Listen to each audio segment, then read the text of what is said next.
This is the Frugal Gardener, and I'm back with another 90-second update. What I have before you are 3 different varieties of sweet potatoes.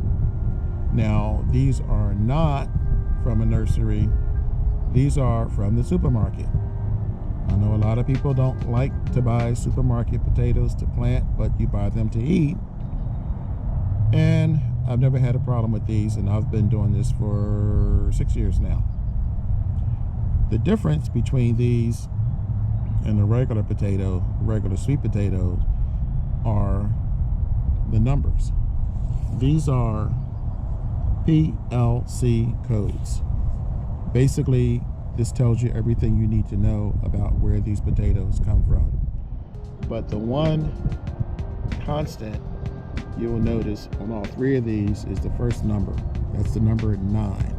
That means that these are organically grown, which says to me that they're safe to grow slips off of and to plant.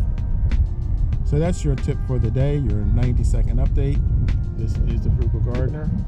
Please subscribe, tell your friends, comment below. Remember, when you grow your own food, you always